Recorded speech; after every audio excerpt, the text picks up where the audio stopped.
فأعوذ بالله من الشيطان الرجيم. بسم الله الرحمن الرحيم. للذين أحسنوا الحسنى وزيادة ولا يرهق وجوههم قتر ولا ذلة أولئك أصحاب الجنة هم فيها خالدون. صدق الله العظيم. சர்வ புகழும் புகழ்ச்சியும் வல்லவன் அல்லாஹ் ஜல்ல சுப்ஹானஹு வ தஆலாவுக்கு உரித்தாகட்டும். ஸலாத்தும் ஸலாமும் எங்கள் தலைவர் நம் ஈருலக வழிகாட்டி எங்களுடைய உயிரிலும் மேலான ஹஸ்ரத் முஹம்மது ரசூலுல்லாஹி ஸல்லல்லாஹு அலைஹி வஸல்லம் அன்னவர்கள் மீதும் அவர்களின் ஆல் அஸ்ஹாபுகள், தாபிஊன்கள், தபூ தாபியீன்கள், மேலும் முஸ்லிமான முஃமினான ஆண்கள் பெண்கள் அனைவர்கள் மீதும் உண்டாவதாக. அல்லாஹ் ஜல்ல சுப்ஹானஹு வ தஆலாவுடைய கட்டளைகளை, கடமைகளை அவன் விரும்பக்கூடிய வடிவத்தில் அந்த ரப்புக்காக வேண்டி மட்டுமே எல்லா சந்தர்ப்பங்களிலும் எடுத்து நடக்குமாறும், அவன் விலக்கியவைகள், தடுத்தவைகள், நெருங்க வேண்டாம் என்று எச்சரித்தவைகள், அவனுக்கு விருப்பமில்லாதவைகள் ஒவ்வொன்றிலிருந்தும் முற்றுமுழுதாகவே தவிர்ந்து கொள்ளுமாறும் முதலாவதாக எனக்கும் அத்தோடு உங்களுக்கும் தக்வாவுடைய வசியத்தை ஞாபகமூட்டியவனாக இந்த குத்துபாவை ஆரம்பிக்கிறேன். கண்ணியத்துக்குரியவர்களே, மதிப்புக்குரியவர்களே, அல்லாஹ்வின் நல்லடியார்களே, பெரியோர்களே, சகோதரர்களே, அல்லாஹ் ஜல்ல சுப்ஹானஹு வ தஆலா இந்த உலகத்திலே எங்களுக்கு மிகவும் பெருமதியான ஒரு வாழ்க்கையை வழங்கியிருக்கிறார். இந்த பெருமதியான வாழ்க்கையை சரியான வழியிலே பயன்படுத்துவதன் மூலம் மௌத்துக்கு பின்னாலுள்ள நிரந்தரமான வாழ்க்கையிலே நிரந்தரமான வெற்றியை பெறுவதற்கு, அந்த வாழ்க்கையிலே உள்ள உயர்ந்த அந்தஸ்துகளையும் சிறப்புகளையும் அடைந்து கொள்வதற்கு முயற்சி செய்வது, அதற்குரிய வழிகளை தேடுவது ஒவ்வொரு மனிதனுடைய கடமையும் பொறுப்புமாகும். எனக்கு வழங்கப்பட்ட இந்த வாழ்க்கையை எப்படியெல்லாம் பயன்படுத்துவதன் மூலம் மௌத்துக்கு பின்னாலுள்ள நிரந்தரமான வாழ்க்கையிலே நான் நிறைய அந்தஸ்துகளையும் சிறப்புகளையும் அடையலாம் என்று மனிதன் அந்த வழிகளை தேட வேண்டும். உலகத்திலே வழங்கப்பட்ட இந்த வாழ்க்கையை ஆகிராவுக்கு மிகவும் பிரயோசனமானதாக ஆக்குவதற்குரிய மிக சிறந்த வழி என்னவென்றால், அல்லாஹ் ஒவ்வொருவருக்கும் வழங்கிய சில விசேடமான பாக்கியங்களை தனக்காக வேண்டி மாத்திரம் பயன்படுத்தி கொள்ளாமல் அதனை பிறருக்காகவும் பிரயோசனமாகும். தனக்காக வேண்டி மாத்திரம் ஒரு மனிதன் வாழாமல் இந்த உலகத்திலே பிறருக்காக வேண்டியும் வாழும். அல்லாஹ் சிலருக்கு அறிவு ஞானத்தை வழங்கி இருக்கிறார், சிலருக்கு வசதி வாய்ப்புகளை வழங்கி இருக்கிறான், சிலருக்கு செல்வத்தை செல்வாக்கை வழங்கி இருக்கிறான், சிலருக்கு நல்ல பதவிகளை வழங்கி இருக்கிறான். இதை தனக்கு மட்டும் மனிதன் பிரயோசனமாக்காமல் தான் மட்டும் அதன் மூலம் ஏதாவது ஒன்றை அடைந்து கொள்வதற்கு யோசிக்காமல், எனக்கு வழங்கப்பட்ட இந்த திறமையை, அறிவு ஞானத்தை, இந்த பணத்தை, இந்த செல்வத்தை நான் எப்படி பிறருக்கும் பிரயோசனமாக்குவது, இதன் மூலம் ஆகிராவிலே நிறைய பிரயோசனங்களை பெறலாம். அல்லாஹ்வுக்கு மிகவும் விருப்பமான அமல்களில் ஒன்றுதான். அல்லாஹ் ஒரு அடியானின் மீது மிகவும் சந்தோஷப்படக்கூடிய, சில நேரங்களிலே பெரிய பெரிய பாவங்களை கூட அந்த சந்தோஷத்தினால் மன்னித்து விடக்கூடிய மிக பெரிய அமல்களில் உள்ளதுதான் ஒரு மனிதன் பிறருக்கு பிரயோசனத்தை உண்டாக்கக்கூடிய ஏதாவது ஒரு காரியத்திலே ஈடுபடுவது, அல்லது பிறருக்கு ஏற்பட்டிருக்கக்கூடிய ஒரு துன்பத்தை, கவலையை இல்லாமலாக்குவதிலே ஒரு அடியான் முயற்சி செய்யும். இது அல்லாஹ்வுக்கு மிகவும் சந்தோஷத்தை ஏற்படுத்தக்கூடிய அமல்.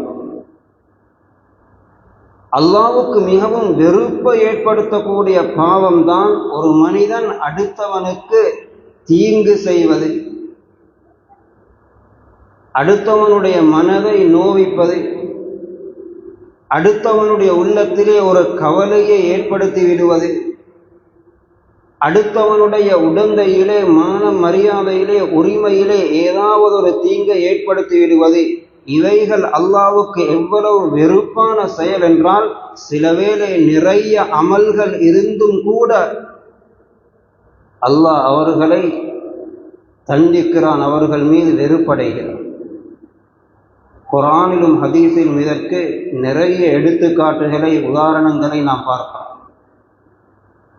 எத்தனையோ பெரும் பெரும் பாவிகளை அல்லாஹ் மனிதர்களுக்கு தீங்கை ஏற்படுத்தக்கூடிய ஒரு செயலிலிருந்து அவர்களை தடுத்ததினால் அல்லாஹ் மன்னித்த வரலாறு நிறைய இருக்கு. ஒரு மனிதனுடைய உள்ளத்திலே உள்ள ஒரு சிறிய கவலையை இல்லாமலாக்குவதற்கும் அல்லாஹ் நிறைய நன்மைகளை வழங்குகிறான். அதே நேரத்திலே துன்பம், தீங்கு என்று வரும் பொழுது அதன் மீது அல்லாஹ் வெறுப்படைகிறான். இதற்கு நிறைய எடுத்துக்காட்டுகளை நாம் பார்க்கிறோம். புகாரி ஷரீஃபிலே படிக்கிறோம் நாம், பனு இஸ்ரவேலர்களில் உள்ள ஒரு மனிதனை அல்லாஹ் மன்னித்தான். அவர் பாதையிலே போகும் பொழுது பாதையிலே மக்களுடைய போக்குவரத்துக்கு தடையாக ஒரு மரக்கிளை விழுந்திருந்தது.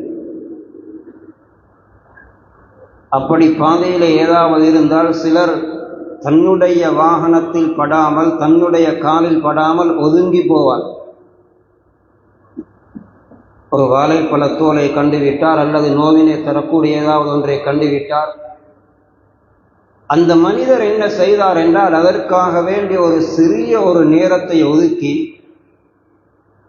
இதன் மூலம் யாருக்காவது தீங்கு ஏற்பட்டு விடலாம், யாராவது வழுக்கி விடலாம், யாருக்காவது ஆபத்து வரலாம், காலிலே குத்திப்படலாம் என்ற ஒரு விடயத்தை மனதிலே வைத்து கொண்டு பிறருக்காக வேண்டி ஒரு சிறிய சில நிமிடங்களை ஒதுக்கி அந்த மரக்கிளையை ஒரு பக்கம் ஓரமாக தள்ளிவிட்டு சென்றார். அவர் செய்தது இந்த ஒரு செயல். நபி ஸல்லல்லாஹு அலைஹி வஸல்லம் அந்த செயலை எப்படி வர்ணித்தார்கள் என்றால், ஷக்கரல்லாஹு லஹு வ கஃபர அவ் கமா கால ரசூலுல்லாஹி ஸல்லல்லாஹு அலைஹி வஸல்லம். அந்த செயலை அல்லாஹ் பாராட்டினான், அந்த பாவி அல்லாஹ் மன்னித்து விட்டான். அல்லாஹ் அந்த செயலை பாராட்டினான், அந்த பாவி அல்லாஹ் மன்னித்து விட்டான். அந்த செயலை அல்லாஹ் ஏற்றுக்கொண்டான், அந்த பாவி அல்லாஹ் மன்னித்து விட்டான். பிறருக்காக வேண்டி, பிறருக்கு துன்பம் ஏற்படக்கூடிய ஒரு சிறிய ஒரு செயல் அல்லாஹ்வுக்கு இவ்வளவு விருப்பத்தை ஏற்படுத்தி. புகாரி ஷரீஃபிலே வருகிறது, பனு இஸ்ரவேலர்கள் ஒரு மனிதன் சக்கராத்திலே இருக்கிறார்.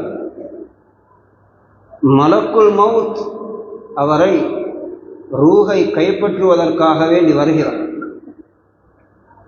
அவரிடத்திலே வினவப்படுகிறது, நீ என்ன நல்லமல் செய்திருக்கிறீர்? அவர் சொன்னார், எனக்கென்றால் நான் ஒரு நலவு ஒன்று செய்ததாக தெரியாது, ஆனால் ஒரு செயலை செய்தேன். நான் வியாபாரம் செய்யக்கூடியவர், மக்களோடு கொடுக்கல் வாங்கல் செய்வேன். யாராவது கடன் கேட்டு வந்தால் அவருக்கு அந்த கடனை கொடுப்பேன். கடன் எடுத்தவர்களில் யாராவது ஒருவருக்கு அந்த கடனை உரிய நேரத்திலே திருப்பி தர முடியாமல் இருந்தால் நான் அவருக்கு இன்னும் கொஞ்சம் அவகாசம் வழங்குவேன், சந்தர்ப்பம் கொடுப்பேன். அப்படியும் அவரால் தரவே முடியாத, உண்மையிலே கஷ்ட நிலையிலே உள்ளவராக இருந்தால் நான் அவரை மன்னித்து விடுவேன். இந்த ஒரு நல்லமல் நான் செய்தால் செய்திருப்பேன், அதை தவிர வேறொரு நல்லமல் எனக்கு தெரியாது. சக்கராத்திலே இருக்கிறார். ஹதீஸிலே வருகிறது, அல்லாஹு தாலாவுடைய கட்டளையின்படி மலக்குல் மௌத் அவருடைய ரூஹை கைப்பற்றி கொண்டு சுவர்க்கத்துக்கு எடுத்து சென்றான். அத்ஹலஹுல்லாஹுல் ஜன்னah. இந்த ஒரு செயல் மக்களுடைய கஷ்டத்தை, பிரச்சனையை, நெருக்கடியை நீக்கிய ஒரு செயலுக்காக வேண்டி அல்லாஹ் அவரை மன்னித்து விட்டான், சுவர்க்கவாசியாக ஆக்கினான். அதே போன்ற இன்னும் ஒரு அறிவிப்பும் புகாரி ஷரீஃபில் இருக்கிறது. பனு இஸ்ரவேலர்கள் ஒருவர் இருந்தார், எந்த நலவும் செய்யாதவர், அதே நிலையிலே மரணித்தார். கியாமத்துடைய நாளில் அவர் எழுப்பப்படுவார். அவரிலே எந்த ஒரு நலவும் இருக்க மாட்டாது. நான் நரகத்துக்குரியவர் என்ற உணர்விலும் நிலையிலும் தான் அவர் இருப்பார். அல்லாஹு தஆலா அவரை பார்த்து சொல்லுவான், உன்னுடைய ஒரு விருப்பமான அமல் என்னிடத்திலே இருக்கிறது. அவர் என்ன செய்தார் என்றால், மக்களோடு கொடுக்கல் வாங்கல் செய்யும் பொழுது இதே போன்று கடன்காரர்களை மன்னித்தான். தர முடியாத உண்மையிலே சிரமமானவர்களுக்கு அல்லாஹ் அவரை பார்த்து சொல்லுவான், நீ இப்படி மன்னிப்பதற்கு உனக்கு முடியுமாக இருந்தால் அந்த மன்னிப்புக்கு மிக தகுதியாக நான் உன்னை மன்னித்து விட்டேன், போ. இதில் என்ன விடயம் தெரியுமா மறைந்திருக்கிறது? கடனாளி அந்த கடன் சுமையை உள்ளத்திலே சுமந்திருப்பது என்பது ஒரு சாதாரண ஒரு சுமை அல்ல, மிகப்பெரிய ஒரு வேதனை அந்த கல்வியில இருக்கிறது. ஒருவர் கடன் பட்டு உண்மையிலே அந்த கடனை திருப்பி கொடுக்க வேண்டும் என்ற உணர்வுள்ள ஒரு நல்ல மனிதர், அவருக்கு அது கல்வியிலே உள்ள மிகப்பெரிய ஒரு சுமையாகத்தான் அது இருக்கும். அவர் இரவும் பகலும் அந்த கவலையை சுமந்தவராகத்தான் நடமாடிக்கொண்டிருப்பார்.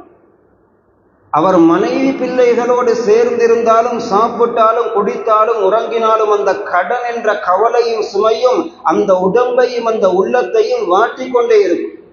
நாளைக்கு கடன்காரன் கேட்பாரே, கடனை கொடுக்க வேண்டுமே, நாளைக்கு கேட்டால் என்ன செய்வது, என்ன பதில் சொல்லலாம் என்ற ஒரு பயங்கரமான பதட்டத்தில் தான் அந்த உள்ளம் இருக்கும்.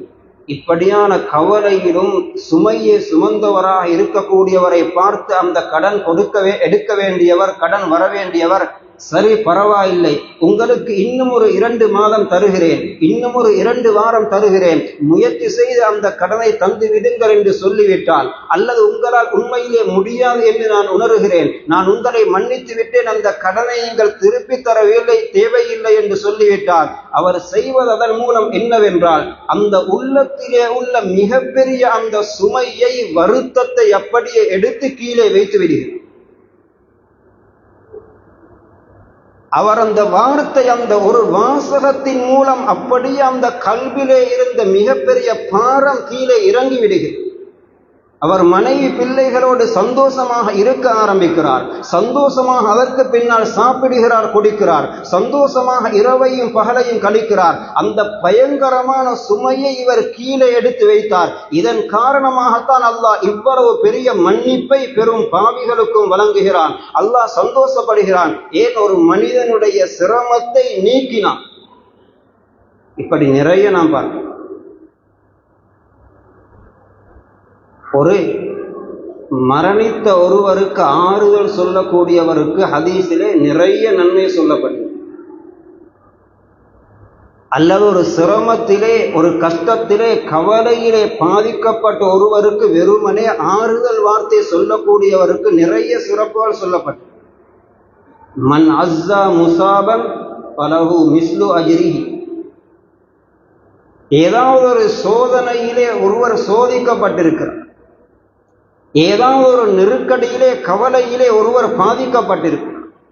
தன்னுடைய நெருக்கமான மனைவியை, குழந்தையை அல்லது நெருக்கமான உறவை, பெற்றோரை இழந்து கவலையில இருக்கிறார். இவருக்கு ஒருவர் நேரம் எடுத்து போய் சில ஆறுதல் வார்த்தைகளை சொல்லுகிறார். அவர் போய் ஒன்றும் செய்யவில்லை, பணம் செலவழிக்கவில்லை. அவரை பார்த்து சொல்லுகிறார், சரி, அல்லாஹ்வுடைய முடிவு பொருந்திக் கொள்ளுங்கள், இது எல்லோருக்கும் வரக்கூடியதான். இன்று உங்களுக்கு என்றால் நாளைக்கு எங்களுக்கும் இப்படி ஒரு நிகழ்வு நடக்கத்தான் போகிறது. இந்த உலகம் யாருக்குமே நிரந்தரமானதல்ல. அப்படி நிரந்தரமாக ஒருவர் இருப்பதாக இருந்தால் ரசூலுல்லாஹி ஸல்லல்லாஹு அலைஹி வஸல்லம் இருந்திருக்க வேண்டும். அவர்களுடைய கூட வாழ்நாளிலே பிள்ளைகள், குமரி பிள்ளைகள் மரணித்திருக்கிறார்கள். சிறு கை குழந்தைகள் மரணித்திருக்கிறார்கள்.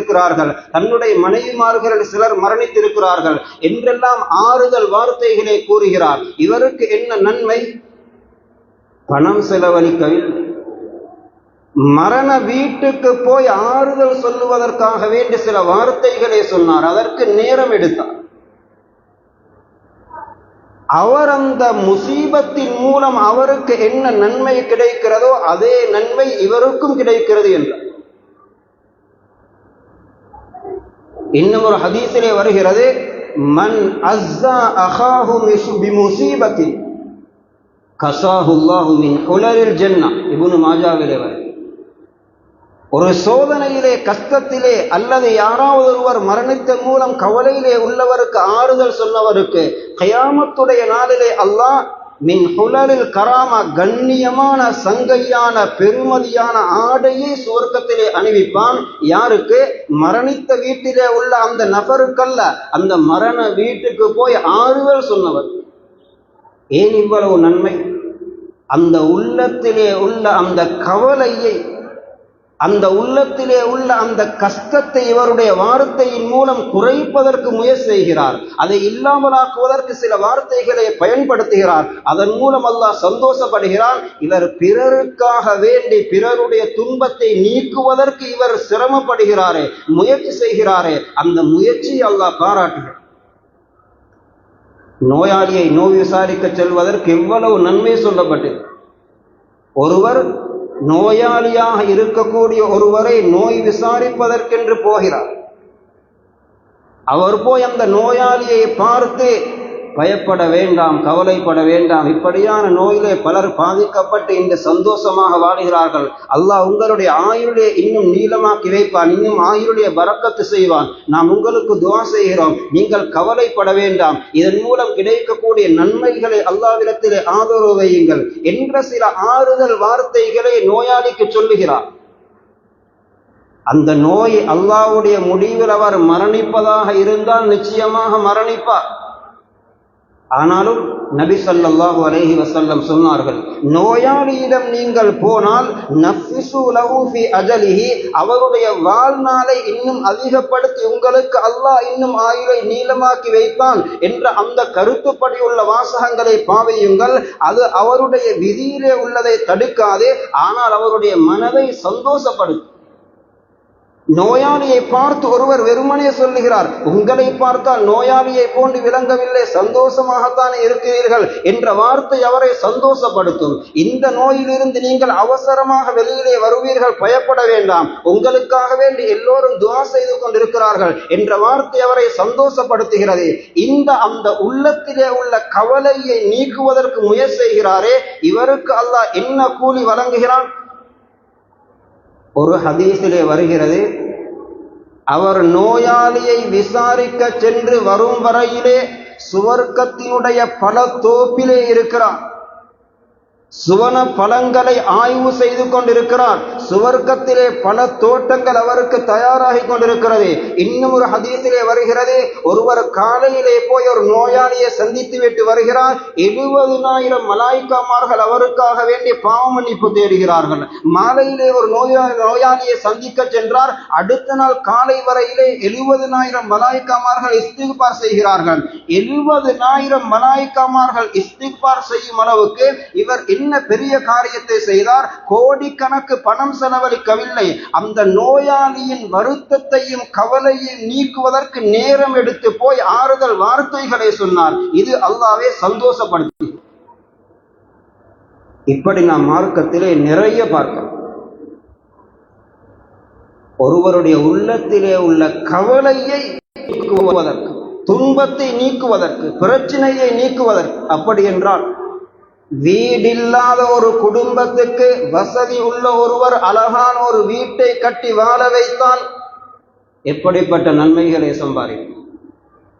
தொழில் இல்லாத ஒருவருக்கு அவர் தொழில் செய்து தன்னுடைய மனைவி பிள்ளைகளின் தேவைகளை நிறைவேற்றி வைக்கக்கூடிய அளவுக்கு ஒரு தொழிலை உருவாக்கி கொடுத்தால் அவர் எப்படிப்பட்ட பாக்கியசாலியாக இருப்பார்? ஒரு அனாதை பிள்ளையை பொறுப்பை எடுத்து அந்த பிள்ளையை படிக்க வைத்து ஓத வைத்து அவனை ஆளாக்கி சுயமாக வாழக்கூடிய நிலைக்கு கொண்டு வந்து வைத்தால் அவன் மீது அல்லாஹ் எப்படி சந்தோஷப்படுவான்? இதனால் தான் நபி ஸல்லல்லாஹு அலைஹி வஸல்லம் சொன்னார்கள், யார் ஒரு அனாதையை பராமரித்து ஆளாக்கி விட்டானோ நானும் அவரும் கியாமத்திலே இப்படி இருப்போம் என்றார். விதவைகளுடைய தேவைகளை உணர்ந்து அவர்களுடைய தேவையை நிறைவேற்றி வைத்தால் அப்படிப்பட்டவர்களுக்கு எவ்வளவு பெரிய அந்தஸ்தை அல்லாஹ் வழங்குவார். பெரும் பெரும் நன்மைகள், பிறருடைய கஷ்டத்தை போக்கும். இதனால் தான் எங்களுக்கு ஹதீஸிலே, மார்க்கத்திலே அடுத்தவனுக்கு நோவினை ஏற்படக்கூடிய செயல்கள் எவைகள் எல்லாம் இருக்கிறதோ அது வெளிப்பார்வையிலே சிறியதாக தெரிந்தாலும் அதற்கு தண்டனை பயங்கரமாக சொல்லப்பட்டிருக்கும். அடுத்தவனை பற்றி புறம் பேசாதே என்று குர்ஆன் தடுக்கிறது, ஹதீஸ் தடுக்கிறது. பயங்கரமான தண்டனைகள் சொல்லப்பட்டிருக்கிறது. ஏன்? ஒருவரை பற்றி அவர் இல்லாத நேரத்திலே அவருடைய குறையை அல்லது அவரை பற்றியுள்ள அவர் கேள்விப்பட்டால் கவலைப்படுவார் என்ற செய்திகளை பேசி அவர் உங்களை பற்றி, என்னை பற்றி இந்த இடத்திலே இவர் இப்படி பேசி இருக்கிறார், அவர் அப்படி பேசி இருக்க கூடாதே என்று அந்த மனதுக்கு வரக்கூடிய வருத்தம் இருக்கிறது, அந்த வேதனை இருக்கிறது. இது அல்லாஹ்வுக்கு விருப்பமில்லை. என்னின் மூலம், என்னுடைய ஒரு செயல் வார்த்தையின் மூலம் பிறருக்கு அணுவளவும் ஒரு மனதுக்கு வருத்தம், உடம்புக்கு கஷ்டம் ஏற்படுவது இது அல்லாஹ்வுக்கு அறவே விருப்பமில்லாத ஒன்று. மனதை சந்தோஷப்படுத்தும் பொழுது, மனதிலே உள்ள கவலையை நீக்கும் பொழுது எப்படி அல்லாஹ் சந்தோஷப்படுகிறானோ அதே மனதை நோவிக்கும் பொழுது, அந்த உள்ளத்தில் ஒரு கவலையை உண்டாக்கும் பொழுது அல்லாஹ் அவன் மீது வெறுப்படைகிறான். இதனால்தான் ஹதீஸிலே வருகிறது, ஒருவரை பற்றி பிழையான சில கருத்துகள் பேசப்பட்டு கொண்டிருக்கிறது. ஒருவருடைய மானம் போகக்கூடிய விடயம் சமூக வலைத்தளங்களிலே பரத்தப்பட்டு கொண்டிருக்கிறது. 4 பேரிடத்திலே பேசப்பட்டு கொண்டிருக்கிறது. அவர் மனிதன் என்ற அடிப்படையில் அந்த தவறை செய்திருக்கலாம், அந்த பாவத்தை செய்திருக்கலாம், அந்த பிழையை செய்திருக்கலாம். ஆனாலும் ஒருவர் யோசிக்கிறார், என்ன இருந்தால் இவர் ஒரு கண்ணியமான மனிதரே, இவருக்கு ஒரு மனைவி இருக்கிறாளே, இவருக்கு பிள்ளைகள் இருக்கிறார்களே, இவர்கள் ஒரு கண்ணியமான குடும்பத்திலே கண்ணியமானவர்கள் இருக்கிறார்களே, இவருடைய மானத்தை இப்படி போகவிடக் கூடாது, இவருடைய மரியாதையை பாதுகாக்க வேண்டும் என்பதற்கு அவருடைய நலவுகளை பேசி அல்லது அந்த விடயத்தை பரத்த விடாமல் தடுப்பதற்கு முயற்சி செய்கிறார். இவருக்கு அல்லாஹ் என்ன நன்மை வழங்குகிறான்? ஹதீஸிலே வருகிறது, மன் ரத்த அன் இர்தி அஹீஹில் முஸ்லிம் ரத்தல்லாஹு வஜ்ஹஹு அனின் நார் அவ் கமா கால ஸல்லல்லாஹு அலைஹி வஸல்லம். ஒருவருடைய மானம் மரியாதையை பாதுகாப்பதற்கு ஒருவர் முயற்சி செய்தார், ஒருவர் அதற்காக வேண்டி தன்னுடைய வார்த்தைகளின் மூலம் அந்த மானம் மரியாதையை பாதுகாப்பதற்கு முயற்சி செய்தார். அல்லாஹ்வுக்கு வரக்கூடிய சந்தோஷத்திலே அவரை நரகத்தை விட்டும் அல்லாஹ் பாதுகாக்குவேன். ஒருவரிலே உள்ள குறையை ஒருவர் மறைப்பதற்கு முயற்சி செய்கிறார், அல்லாஹ்வுக்கு வரக்கூடிய சந்தோஷத்திலே அவன் இவ்வளவு பெரிய தவறையும் செய்திருக்கலாம், அது ஜினாவாக இருக்கலாம் அல்லது ஒரு பெரும் பாவமாக இருக்கலாம். தவறை யாரிடத்திலே சொன்னால் அந்த தவறை திருத்துவார்களோ அவர்களிடத்திலே சொல்லலாம். மகனுடைய தவறை தந்தையிடத்திலே சொல்லலாம், தாயிடத்திலே சொல்லலாம், பொறுப்புதாரிகளிடத்திலே சொல்லலாம். ஊரிலே ஒருவர் தவறு செய்கிறாரா, நம்பிக்கையால் நிர்வாகியிடம் சொல்லலாம் அவரை திருத்துவதற்கு, அல்லது அவரில் இருந்து ஊரை பாதுகாப்பதற்கு. அதனை பகிரங்கப்படுத்தி அவரை கேவலப்படுத்துவதற்கு அனுமதி கிடையாது. அவன் பெரும் பாவம் செய்திருக்கலாம், என்ன பாவத்தில் ஈடுபட்டிருக்கலாம், அவனுடைய அந்த பாவத்தை சொல்லி 2வது நபரிடத்திலே அவனுடைய மானத்தை போக்குவது, அல்லாஹ் மறைத்த அந்த குறையை வெளியிலே கொண்டு வருவது அல்லாஹ்வுக்கு மிகவும் வெறுப்பான பாவம். இதனால் தான் ஹதீஸிலே வருகிறது, ஒருவருடைய குறையை மறைத்தால் அல்லாஹ்வுக்கு வரக்கூடிய சந்தோஷத்திலே சத்தரல்லாஹு அலைஹி ஃபித் துன்யா வல் ஆகிரா, உலகத்திலும் மறுமையிலும் அல்லாஹ் அவருடைய குறையை மறைப்பான். யார் அம்பலப்படுத்துவானோ அவன் வீட்டுக்குள் இருந்தாலும் அல்லாஹ் அவனை கேவலப்படுத்துவான். இன்னும் ஒருவருடைய பிழையை, இன்னும் ஒருவருடைய பாவத்தை, இன்னும் ஒருவருடைய குறையை எனக்கு என்னுடைய மனைவியிடத்திலும் பேசுவதற்கு மார்க்கத்திலே அனுமதி கிடையாது. அது யாரு செய்தார், எவர் செய்தார், எங்கு செய்தார், துருவி ஆராய்வதை அல்லாஹ் விரும்ப மாட்டான். அல்லாமா இப்னு குதாமா ஹம்பலி ரஹிமஹுல்லாஹ் தன்னுடைய கிதாபு தவ்வாபீன் என்ற கிதாபிலே எழுதுகிறார்கள், ஹதரத் மூசா அலைஹிஸ்ஸலாம் அவர்களுடைய காலத்திலே பயங்கரமான ஒரு வறட்சி ஏற்பட்டது. பல நாட்கள் மழையில் மக்கள் மூசா அலைஹிஸ்ஸலாமிடம் வந்து முறையிட்டார்கள், மழை இல்லாமல் இருக்கிறது, துஆ செய்யுங்கள். எல்லோரையும் அழைத்து துஆ செய்கிறார். மழை பொழியவில்லை, நிலைமை இருந்ததை விட மோசமாகிவிட்டது. மூசா அலைஹிஸ்ஸலாம் அல்லாஹ்விடத்திலே கேட்கிறார்கள், யா அல்லாஹ், துஆ செய்தோம், இருந்ததை விட நிலைமை மோசமாகிவிட்டது. அல்லாஹ் அறிவித்தார், இந்த சபையிலே ஒருவன் இருக்கிறான், பல நாட்கள் எனக்கு மாறு செய்து கொண்டே இருக்கிறான், அவனின் காரணமாகத்தான் இந்த மலையே துண்டிக்கப்பட்டிருக்கிறது. அவன் இந்த சபையிலிருந்து எழுந்து சென்றால்தான் மலை பொழியும். மூசா அலைஹிஸ்ஸலாம் அந்த செய்தியை சபையிலே சொன்ன பொழுது அந்த பாவி அந்த சபையிலே இருக்கிறார். அவர் உள்ளத்தினால் அல்லாஹ்விடத்திலே சொல்லுகிறார், அவர் நினைக்கிறார், நான் எழுந்து போகவில்லை என்றால் இந்த மக்கள் எல்லாம் மழை இல்லாமல் கஷ்டப்படுவார். ஆனால் நான் எழுந்து போனால் எல்லோருக்கு முன்னால் நான் அம்பலமாகிவிடுவேன். உள்ளத்தினால் அல்லாஹ்விடத்திலே அவர் கதைக்கிறார், யா அல்லாஹ், இதுவரையும் என்னை மறைத்த ரப்பே, என்னை மறைத்து மன்னித்து விடு, இனி நான் தவறு செய்ய மாட்டேன். சிறிது நேரம் கழிகிறது, மேக கூட்டங்கள் வந்தது, மழை பொழிய ஆரம்பித்தது. மூசா அலைஹிஸ்ஸலாம் அல்லாஹ்விடத்திலே கேட்டார்கள், யா அல்லாஹ், அந்த மனிதன் எழுந்து போகவில்லை, ஆனால் மழை பொழிகிறது. அல்லாஹு தஆலா அறிவித்தான், எவனுக்காக வேண்டி மழையை நிறுத்தி இருந்தேனோ இப்பொழுது அவனுக்காக வேண்டித்தான் மழை பொழிகிறது என்று அறிவி. அவன் உண்மையாக என்னிடத்திலே தௌபா செய்து விட்டான்.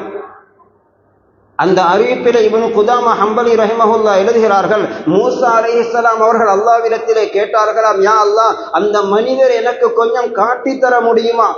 அல்லாஹு தஆலா கேட்டானாம், மூசா, இவ்வளவு காலம் அவன் தவறு செய்து கொண்டிருக்கும் பொழுதே நான் அவனை மறைத்து வைத்திருந்தேன். அவன் தௌபா செய்ததன் பின்னாலா நான் உங்களுக்கு அவனை காட்டி தருவேன். கோல் சொல்லுவதை நானே ஹராமாக்கிவிட்டு எனக்கே கோல் சொல்லலாமா?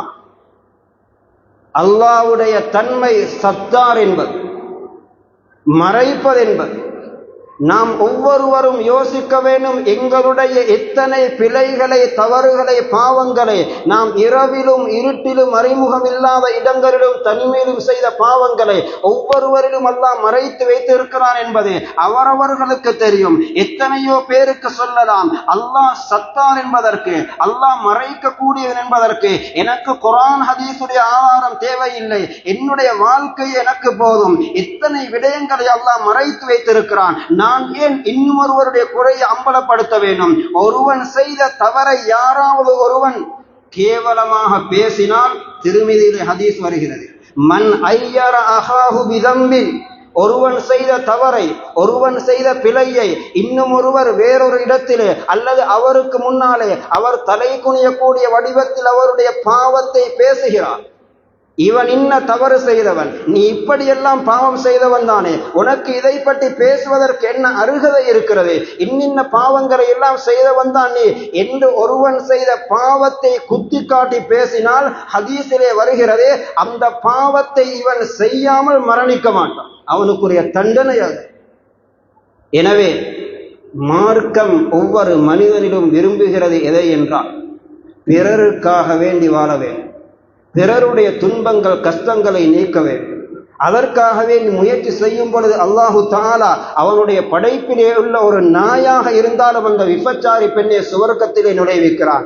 வணக்கம் செய்யக்கூடிய பெண்ணாக இருந்தாலும் பூனையை அநியாயமாக மரணிப்பதற்கு காரணமாகி விட்டதினால் நரகத்திலே நுழைவிக்கிறான் என்றெல்லாம் நாம் அடிக்கடி கேட்டுக்கொண்டே இருக்கிறோம். எனவே பிறருக்காக வேண்டி வாழுவோம், பிறரின் கண்ணீரை துடைப்போம், பிறருடைய உள்ளங்களிலே உள்ள கவலைகளை நீக்குவதற்கு முயற்சி செய்வோம், பிறரை சந்தோஷமாக வாழ வைப்பதற்கு எனக்கு என்ன செய்யலாம் என்ற வழிகளை யோசிப்போம். குறைந்தது அடுத்தவர்களுக்கு எண்ணின் மூலம் அணுவளவும் தீங்கு வராமல் பாதுகாத்துக் கொள்வோம். யஹ்யா இப்னு முஆஸ் ரஹிமஹுல்லாஹ் சொன்னதை போல, இல்லம் தம்தஹு ஃபலா ததும்மஹு, நீ ஒருவனை பாராட்டாவிட்டாலும் பரவாயில்லை, ஒருவனை கேவலப்படுத்தி விடாது. இல்லம் துஃப்ரிஹு ஃபலா தகும்மஹு, நீ ஒருவனை சந்தோஷப்படுத்தாவிட்டாலும் பரவாயில்லை, ஒருவனை கவலைப்படுத்தி விடாது. இல்லம் தன்ஃபஹு ஃபலா ததுர்ரஹு. நீ ஒருவனுக்கு பிரயோசனத்தை உண்டாக்காவிட்டாலும் பரவாயில்லை, ஒருவனுக்கு தீங்கு செய்து விடாதே. இதனால் தான் ஹதீஸிலே வருகிறது, ஒருவன் கொடுக்க வேண்டிய அனந்தர சொத்தை தன்னுடைய சகோதரனுக்கு முறையாக கொடுக்கவில்லை என்றால் அவன் மிகப்பெரிய தீங்கு செய்கிறான். மன் கதஅ மீராஸ அஹீஹி கதஅ அல்லாஹு மீராஸஹு மினல் ஜன்னah. இந்த உலகத்திலே ஒரு மனிதன் அனந்தர சொத்திலே உள்ள காணியை, பூமியை, வீட்டை, பணத்தை தன்னுடைய சகோதரனுக்கு கொடுக்காமல் தடுத்து விட்டால் அது அவன் செய்யக்கூடிய மிகப்பெரிய தீங்கு. கயாமத்துடைய நாளிலே அவனுடைய சுவர்க்கத்தில் உள்ள பகுதி அல்லாஹ் அவனுக்கு கொடுக்காமல் தடுத்து விடுவான். தீங்கு செய்வதை அல்லாஹ் ஒரு பொழுதும் பொறுக்க மாட்டான். புகாரி, முஸ்லிம் போன்ற கிரந்தங்களிலே வருகிறது, ஒரு தாய் தந்தை 60 வருடங்கள் வணக்கம் செய்கிறார்கள். இறுதி காலத்திலே தன்னுடைய சொத்துக்களை பங்கு வைப்பதிலே, அதனை வசியத்து செய்வதிலே தன்னுடைய சில பிள்ளைகளுக்கு தீங்கு செய்கிறார்கள். முறை இல்லாமல் நடந்து கொள்கிறார்கள், நீதம் நேர்மை இல்லாமல் நடந்து கொள்கிறார்கள். பெற்றோர்கள் பிள்ளைகளுக்காக இருந்தாலும் தீங்கு என்று வரும் பொழுது அல்லாஹ் ஏற்றுக்கொள்ள மாட்டான். அந்த தீங்கின் காரணமாக அவர்களை அல்லாஹ் நரகத்திலே நுழைவிக்கிறான் என்று புகாரி, முஸ்லிமுடைய ஹதீஸ் இருக்கிறது. எனவே பிறருக்கு அணுவளவும் தீங்கில்லாமல் வாழ்வதற்கு முயற்சி செய்வோம். அடுத்தவர்களுக்கு எங்களின் மூலம் பிரயோசனங்களை ஏற்படுத்துவதற்கு முயற்சி செய்வோம். அதன் மூலம் வழங்கப்பட்ட இந்த உலக வாழ்க்கையே நிறைய பிரயோசனம் உள்ள, எங்களுடைய மௌத்தின் பொழுது மக்களால் துஆ செய்யப்படக்கூடிய, மக்களால் எங்களுக்காக வேண்டி இஸ்திக்பார் செய்யப்படக்கூடிய நல்லவர்களாக கபரை சந்திப்போம். எங்களுடைய மௌத்தின் மூலம் மக்கள் எங்களை இழப்பாக கருத வேண்டுமே தவிர, நாங்கள் மௌத்தாகுவதன் மூலம் இந்த குடும்பத்திலே உள்ள இவன் மௌத்தாகிவிட்டான், இந்த ஊரிலே உள்ள இவன் அவசரமாக மரணிக்க மாட்டானா என்று மக்கள் எதிர்பார்க்கக்கூடிய நிலைக்கு மனிதன் வாழக்கூடாது. ஹஜ்ஜாஜ் இப்னு யூசுப் மரணித்த பொழுது மிகப்பெரிய ஒரு இமாம் சுஜூதிலே விழுந்து அழுதார்கள் சுக்ருக்காக வேண்டி. இந்த அநியாயக்காரன் மரணித்து விட்டான் அல்ஹம்துலில்லாஹ் என்று. இப்படிப்பட்ட முறையிலே மனிதன் வாழக்கூடாது.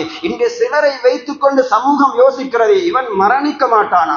சில குடும்பங்களிலே உள்ள சிலரை வைத்துக் கொண்டு அந்த குடும்பம் யோசிக்கிறது, இவன் அவசரமாக சென்று விட மாட்டானா, இவனின் மூலம் பெரிய பிரச்சனையாக இருக்கிறது, நிம்மதி இல்லாமல் இருக்கிறது என்ற நிலையிலே மனிதன் வாழ்ந்துவிடக் கூடாது. எனவே அல்லாஹ் ஜல்ல சுப்ஹானஹு வ தஆலா அவன் விரும்பக்கூடிய வடிவத்தில் இந்த வாழ்க்கையை பயன்படுத்தி நல்லோர்களாக, சாலிஹூன்களாக மரணிக்கக்கூடிய பாக்கியத்தை எங்கள் எல்லோருக்கும் நசீபாக்குவானாக.